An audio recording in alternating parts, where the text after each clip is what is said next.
We'll get to it. Okay. So welcome everybody to Rick, Rabbi, and Rebbe. Actually trying to find, here we go. So welcome everybody again. We're going to talk about the parsha of Bahaaloscha, my friend Rick Goldstein and I, which is really a very interesting, many topics and episodes are covered in this week's parsha Bahaaloscha. I'll just start in our brief time mentioning the name of the parsha. Bahaaloscha talks about Aaron being the one who is to kindle the menorah, and the unique word of Bahaaloscha is it's kind of an interesting way of saying that when you make the wicks flame up, when you make the wicks, the lights go up, which we learned from that actually a halacha for Aaron. He had to light the menorahs. He had to take how long did he have to put the lighter on the fire, on the wick, till it was well lit, that it didn't need any more outside help. It took, an extra few seconds, I guess, till he was allowed. He had to be sure that the wick caught fire well and it went up by itself. So it's like when he makes the wicks be self-sufficient to continue burning by themselves. And that's obvious. That is a metaphor. Aaron, the menorah, just for the record, was a menorah. Before there was Hanukkah, the menorah was a 7-branch candelabra in the temple, and the Kohen would light it. Aaron, the Kohen Gadol, lit the menorah. And what that symbolizes, the 7 branches, we do 8 because the Hanukkah was an 8-day miracle, but that was after there was a concept of menorah, and the menorah was a 7 branches represents the art. 7, we talk many times. 7 is is a set, a number of nature of a full set. 7 days of the week, 7 years of the Shemitah, and so on. And spiritually, it represents the 7 archetypes of souls that are connect to God in unique ways, because all the 7s in the world are a reflection of God's 7 midos, of God's 7 creative, emotional modes, characteristic traits.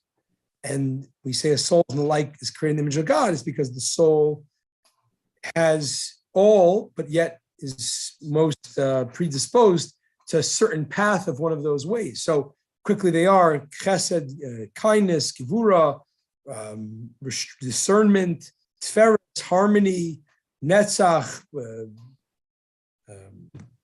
persistence, hod, submission, yesod, bonding, and malchut, leadership. Every soul has one of these ways that they're excelling in, and hence the 7 menorah branches represent the whole gamut of Jewish souls.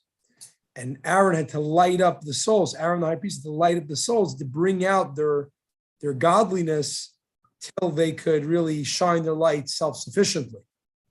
So that's about the name of the parsha, the intro. Anything, Rick, you want to? So I thought something else about the menorah was that it was forged as one piece, as opposed to putting. We talked about individual traits of the souls, but God forms this in one fell swoop, and it's one piece. It's all there for us.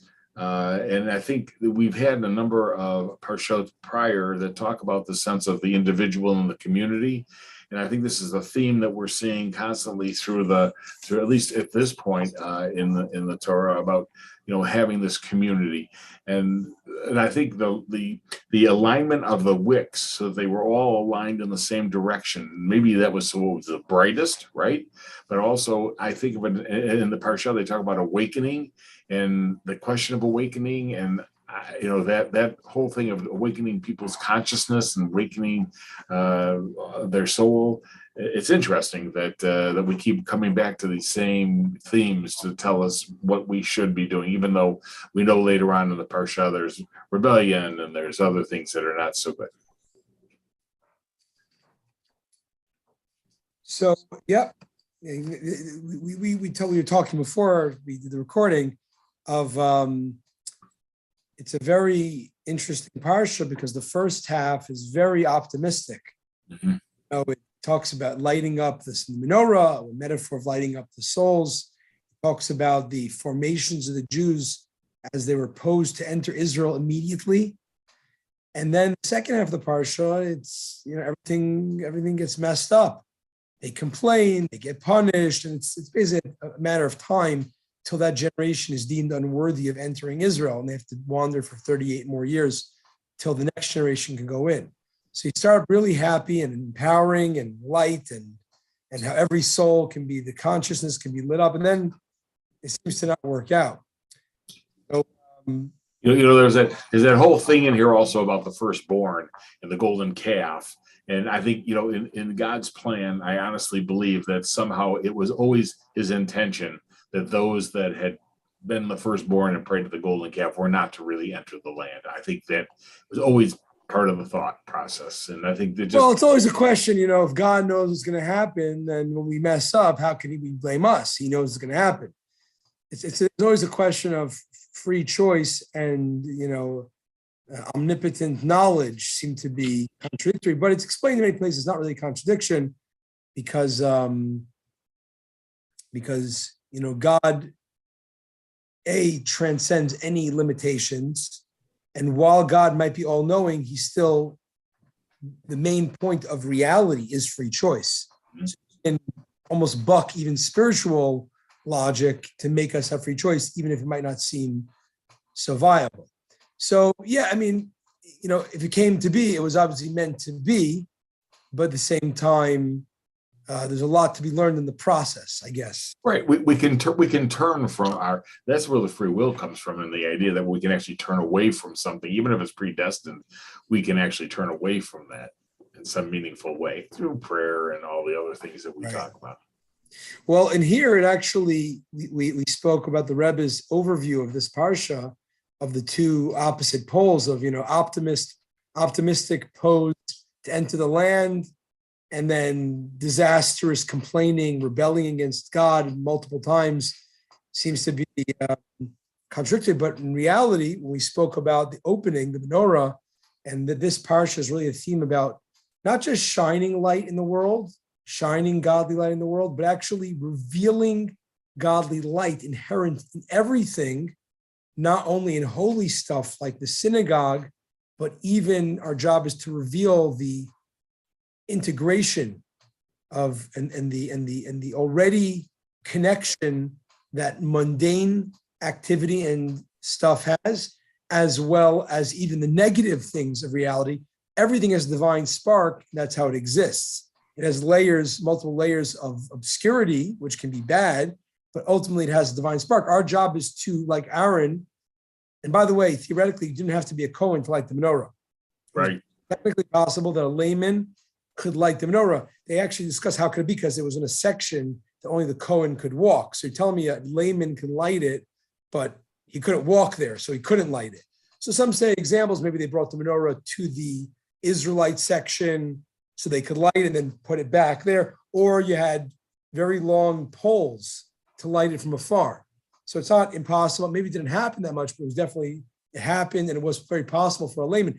In other words, we all have that mission, as opposed to other Kohen activity. We all have the mission and the charge to do this lighting of the menorah, where we don't just light candles and walk away. We make sure they're lit up till they stand on their own. We light up mundane activity. We reveal its divinity until it shows how, wow, exercise really is a godly activity when it's with the proper focus. The prerequisite, of course, is you got to be an Aaron, everything's relative, but as much of an Aaron high priest sort of mode. Aaron high priest represents someone who really was very focused. Their whole life was divinity. You can't be, playing in the mud and then show how everything is so beautiful. You got to have times in your day when you really are almost like a priest, a timeshare priest. A timeshare Kohen. You pray, and the prayer is you're totally detached from the material pulls at you, or what's going on. You study Torah. It's almost like an out of world experience for that small time. then you reach that state, then you go to the world and you reveal the truth and the spark of goodness in a world of a lot of mundane and lies. But you can do that surgery on it. Knowing that is the mission, that helps understand that even the negative things that happen, the second part of the parsha, are actually part of this greater picture of lighting up everything in this world, even the mundane, even the negative. That what's away? The Jews just were ungrateful and rebelled and sought pretexts to rebel and walk away from God. How can that be good? So when you have a Rebbe mindset, a Hasidic philosophy mindset, you take a look. Why do people rebel? It's actually spoken about. Carl Jung said, who indirectly started AA, or he gave the impetus for Bill W. and whoever to start AA. Carl Jung later on wrote to, I think, whoever the start of Bill W. or the friend of Bill W., whoever it was, who started, and they said how successful this program was based on his advice. And he said that all addiction is a lower manifestation of man's quest to connect to in a union with the divine. It's an unfortunate packaging of an intense spiritual thirst to connect to bond with spirituality, with God. It doesn't happen. Nothing fills it. You then numb, or you get that fix in a crass way through the addiction. So that's looking at that level. Even rebellion, which is pretty bad, and you slap God in the face, and they say, you didn't give us food, and God gave them so much. The food you gave us isn't good enough, and it was great. But it's really, where does it stem from?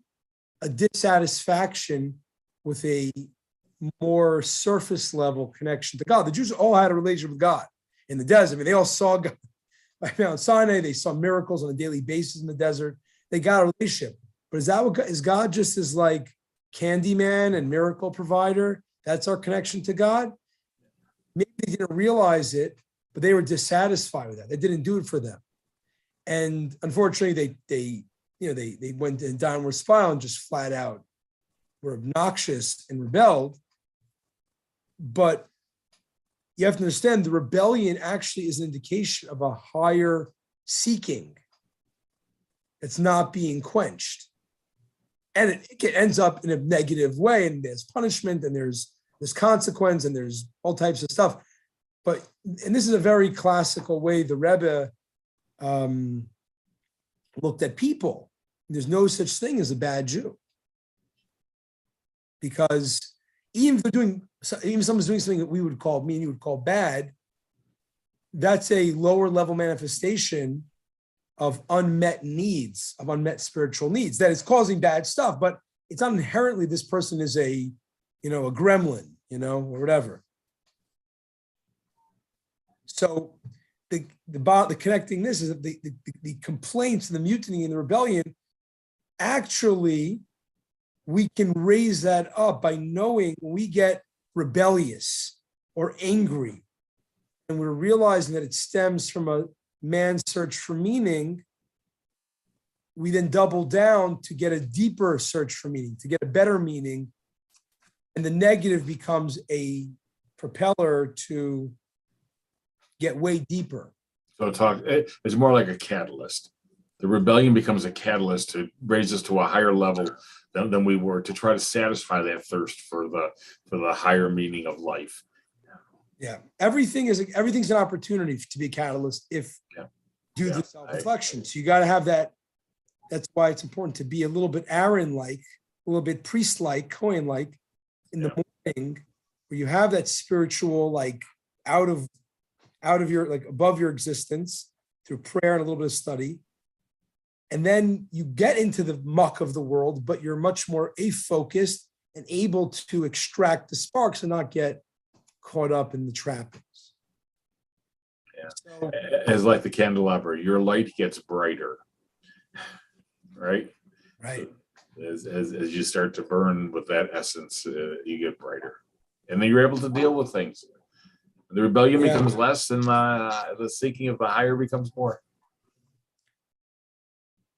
Yeah, there's a lot. There's if only, if we just do what the first Rebbe of Chabad, the Alter Rebbe said. He said, you got to live with the times, which really means to live with the parsha of that week. If we would all, we all try to learn. You learn, I learn. We do what we do. But one thing that is really never ending is the sort of the self-reflection and meditation of these ideas when you're not opening the book. Yeah.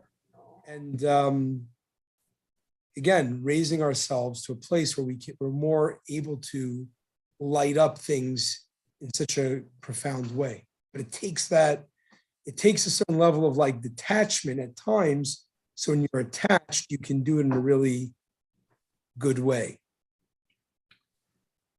It's been a good discussion today. It's called about raising up. I feel uplifted for what we discussed today. It feels good. Likewise. Thank you very much.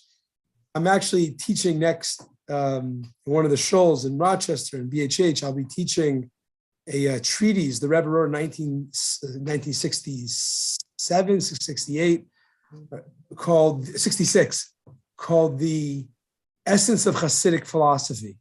And it's a booklet, so it's a lot of. One of the beautiful things is, and this is, you can see we're experiencing here, what is Hasidic philosophy? Is it esoteric? Is it Kabbalah?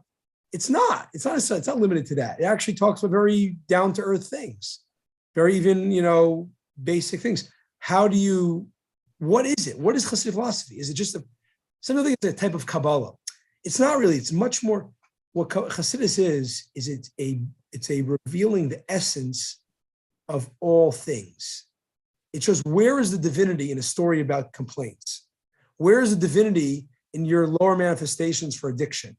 Where is the divinity in ice cream? Where's the divinity? Where's the God in this? A person can learn Torah and be a great scholar and never think about God.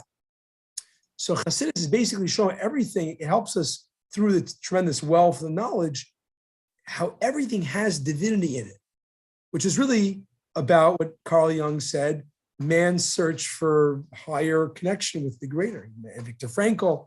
So Hasidus gives us that fix, but not like ignore the Torah portion. Let's just let's just light up and get all spiritual and, feel the connection. Learn the Parsha, learn the Gemara, but we can do it in a way where it's much more dot connected. So I think I just thought of that as I was reading it. It was a wonderful teaching, Rabbi, by the way. Thank you.